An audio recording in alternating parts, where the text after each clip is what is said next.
রস খাইয়া হইয়া মাতাল, ওই দেখো হাত ফসকে যায় ঘোড়ার লাগাম, সেই লাগাম খানা ধরে দেখো কঞ্জনা কঞ্জনা। তোমার ঘরে বসত করে কয়জনা মন জানো না, তোমার ঘরে বসত করে কয়জনা। আসসালামু আলাইকুম, সবাই কেমন আছেন? আশা করি সকলেই ভালো আছে। তো আজকে আপনাদের মাঝে একটি ভিন্ন রকম ভিডিও নিয়ে আসলাম। যেহেতু শীতকাল আর শীতের মৌসুমের সব থেকে কমন বিষয় হচ্ছে কি খেজুরের রস। তো আজকে আমাদের মিশন হচ্ছে কি খেজুরের রস খাওয়া। আর খেজুরের রস খাওয়ার জন্য আমাদেরকে যেতে হবে কটিয়াদির বেতাল, এবং টাটকা ও ফ্রেশ খেজুরের রসের জন্য আমাদেরকে অবশ্যই ভোর 6টার মধ্যেই বেতাল উপস্থিত থাকতে হবে। তা না হলে আমাদের কপালে রস নাও জুটতে পারে, কারণ এখানে অনেক ভিড় হয়। রস খাওয়ার পাবলিক এখানে অনেক বেশি। এটাই বাস্তব। তো যেই কথা সেই কাজ, আমরা ভোর 5টার সময় উঠে বেতালের উদ্দেশ্যে রওনা দিয়ে দিলাম। যদিও আমাদের রাস্তায় অনেকটুকু সময় দেরি হয়ে গেছিল, যার কারণ হচ্ছে কি আমাদের সাথে আরেকটি বাইক রাস্তায় বন্ধ হয়ে গেছিল। তো যেমনটা বলছিলাম, আমাদের এখানে আসতে অনেক সময় দেরি হয়ে গেছে রাস্তায় বাইকটা বন্ধ হওয়ার কারণে। তো আমরা এখানে এসে দেখলাম যে এখানে অনেক মানুষের ভিড়। গাছে যত রস ছিল সব রস নামানো হয়ে গেছে, এবং খেজুর গাছের মালিক বলল সব রস নাকি বিক্রি হয়ে গেছে।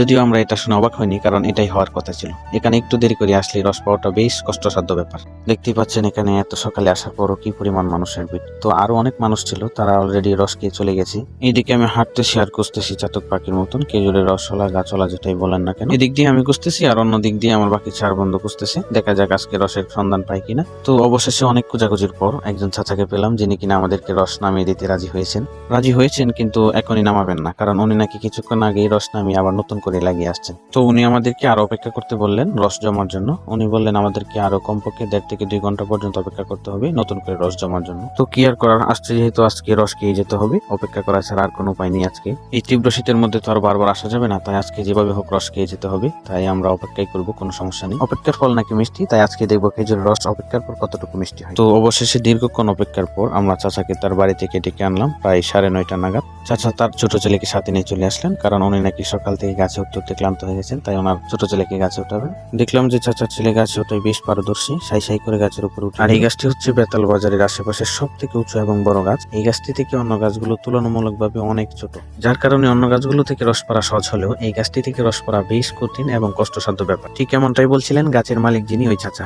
যদিও এটি দ্বিতীয় গাছ, এর আগে আরেকটি গাছ থেকে রস নামানো হয়েছিল। এটা থেকে আমরা ভেবেছিলাম অনেকগুলো রস হবে, এর কারণ হচ্ছে নিচ থেকে দেখতে মনে হয়েছিল এখানে অনেক রস হয়েছে, কিন্তু নামানোর পর আমরা হতাশ হইলাম। আধা কেজি হইব হেন।